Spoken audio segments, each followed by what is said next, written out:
Yo, what is going on, guys? Welcome back to another video. So it's Tuesday, which means it's time for our weekly tier list Tuesday. And last week, we tier list every single forward core after the trade deadline. So now, naturally, we're going to be doing the defense core. You probably saw this coming. I think I mentioned it at the end of the video. Yeah, we're going to be looking at every single defense core and how they look post-deadline based on what their overall roster talent is, what the actual results are in terms of their goals against, expected goals against. So yeah, let's dive into it. Here are the different tiers. We start off with very good. I don't think that there's like a next level tier of great that there kind of was with those top four forward cores. In fact, like the very good and good tier, I wouldn't blame you if you find some of the teams I'm going to put there interchangeable. Then we got solid, meh, and bad. So yeah, let's go. And of course, with this, regarding injuries, if someone's out for the season, including the playoffs, have no chance of returning, they don't count for this. But if someone is hurt right now, but it's possible that they might return at some point, I'm going to count them.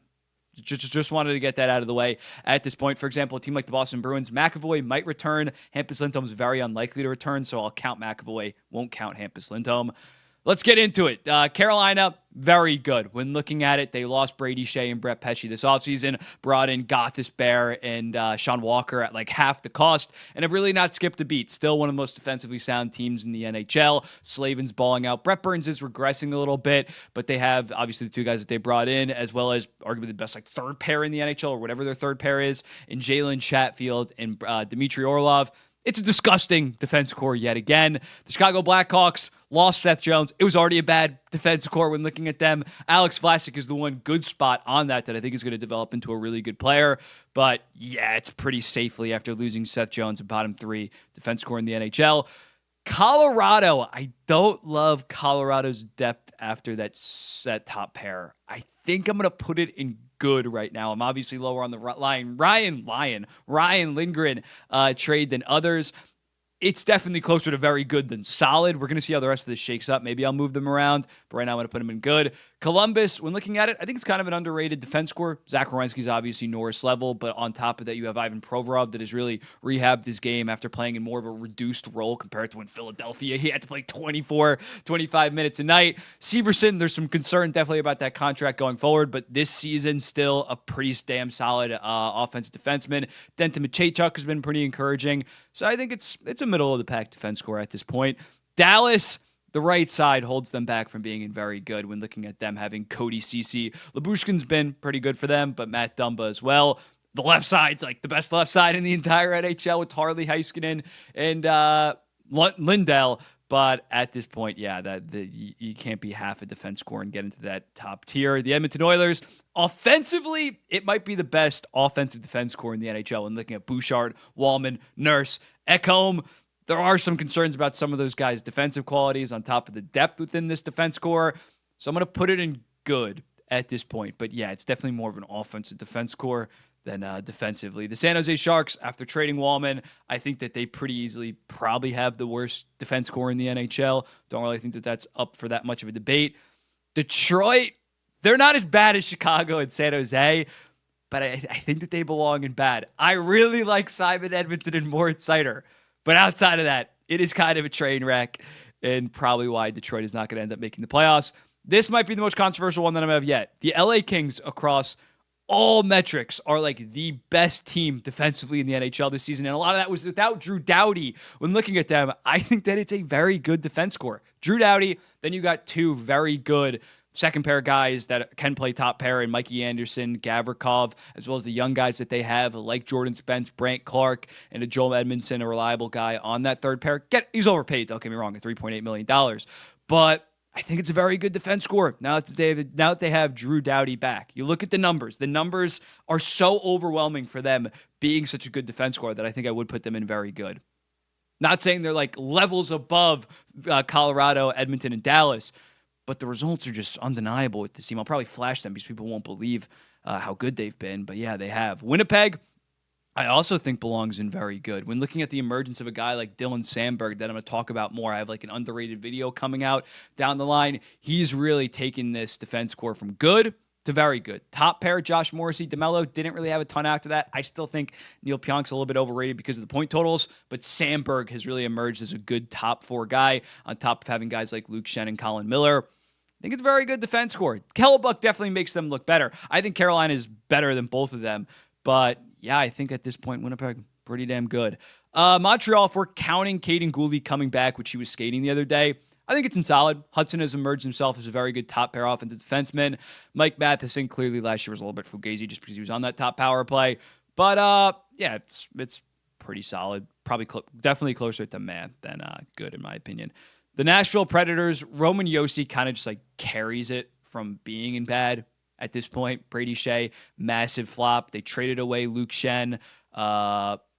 Alex Carrier, they also traded away, I believe. Like it's not looking good in Nashville, but they still have a top 7 defenseman that can play 26 minutes a night.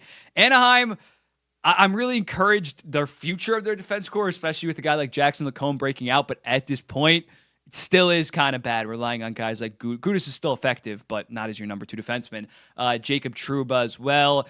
But once Zellweger, Luno, and Solberg, and if they pick another guy in the top 10 this year that's a defenseman, it's gonna be climbing up the ranks relatively soon. It's just the goaltending tandem makes it look much better than it is in terms of goals against per game.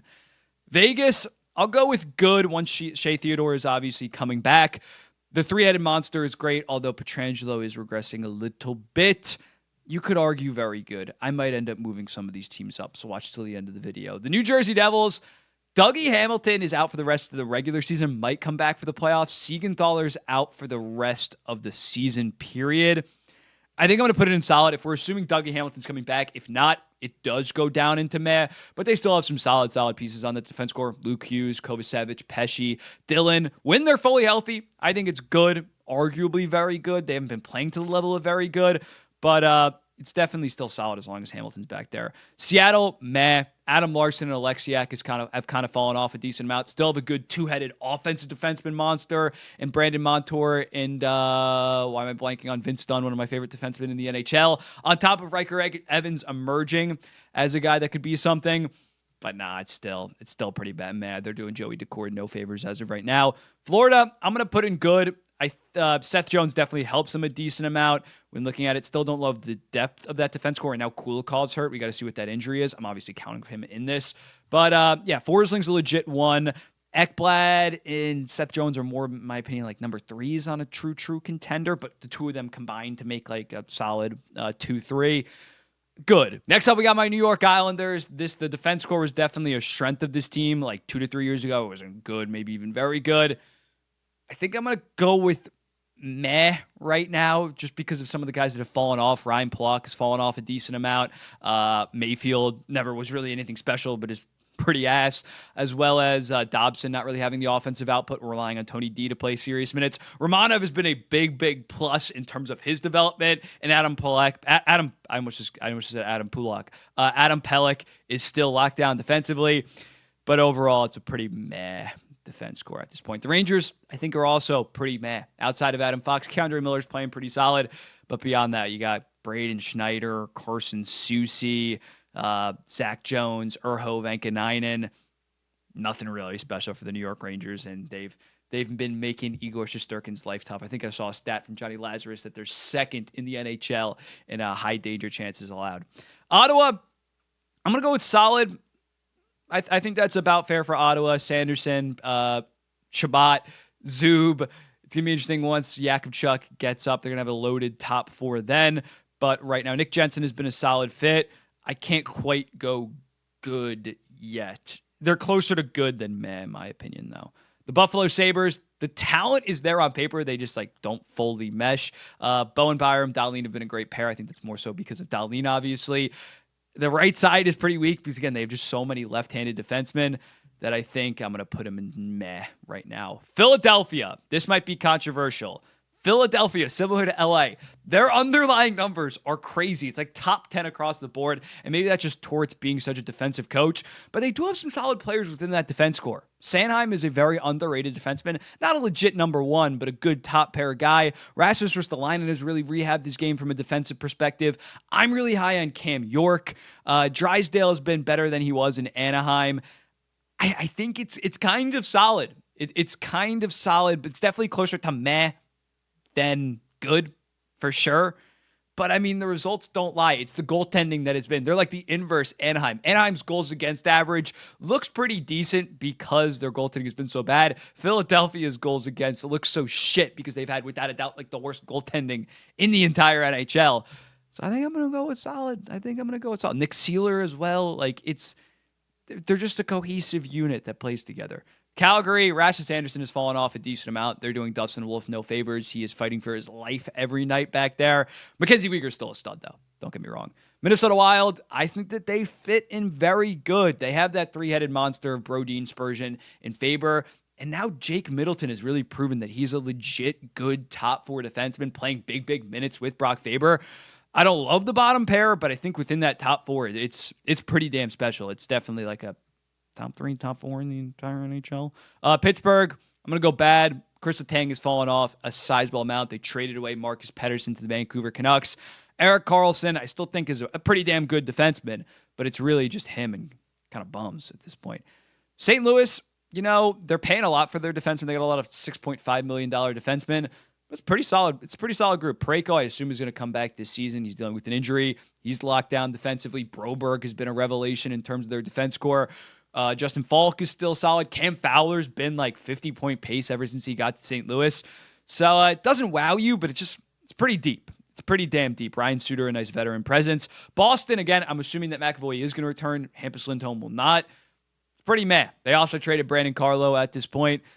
Last year, the last couple of years, Boston had a top three defense scorer in the entire NHL. Boy, had the mighty have fallen. Tampa Bay, McDonough, Hedman, great 1-2 punch. Or I guess Hedman, McDonough, great 1-2 punch. Outside of that, lacks the depth to be in very good, in my opinion, though. But still, definitely a good defense core. Toronto Maple Leafs, they have the depth of a very good defense core. They just don't have any semblance of a number one. Morgan Riley has fallen off a decent amount, as well as Chris Tanev. I love him defensively, but I remember I think Biz got into like a debate about Chris Tanev being a number one. He's not a number one. He is just not. He's a great top pair defensive defenseman, but you need to bring some more offense to be a true number one. Toronto just doesn't have that at that point. But after adding Brandon Carlo, it's really deep. McCabe, OEL, it's a deep defense core, but I can't quite go very good. Utah's in solid now that they finally have Sean Thursey, John Marino back in the mix. Sergachev, Mike Kesselring is a very underrated defenseman, in my opinion. Ian Cole's a nice, reliable guy. I could argue Utah and good. Like, I kind of could. I'm not right now, but I definitely could. The Vancouver Canucks, I'm going to go with good. Have one of the best pairs in the NHL. Tyler Myers is a pretty damn solid player. They just picked up Marcus Pettersson at the deadline. It's a good defense core. The rest of the team kind of falling apart, but the defense core is pretty solid when they're all healthy. And then the Washington Capitals, I think they're definitely a very good defense core, one of the deepest defense cores. Getting Jacob Chikrin was such a plus. I like Nick Jensen a decent amount. He's playing good in Ottawa, but in terms of a talent perspective, Rasmus Sandin is really breaking out. John Carlson is playing at a near Norris level, or at least a top 4 to 6 defenseman level, because we just have that insane top 3. Martin Feravari, very underrated player. Matt Roy, the pickup from LA, has been good. So yeah, I think that they're very good defensemen. Here's the full tier list. I'm cutting off Buffalo and Pittsburgh here, but you could probably tell it. Those are those two teams. On final thought, I am going to move up the Colorado Avalanche. I know the Avalanche fans are already furiously typing away, saying that I'm an idiot. I'm going to move them up. Makes it more even in terms of each tier. And yeah, they're definitely the next team up from that tier. So yeah, Avalanche fans, delete your comments if you're seeing this. Let me know in the comments, what do you think about this? Who would you move up? Who would you move down? What other tier list do you want to see? Because we're not going to do goalie tandems. I did that like 2 months ago, and none of them have really seriously changed because of the deadline. I'll be seeing you in the next one. Peace.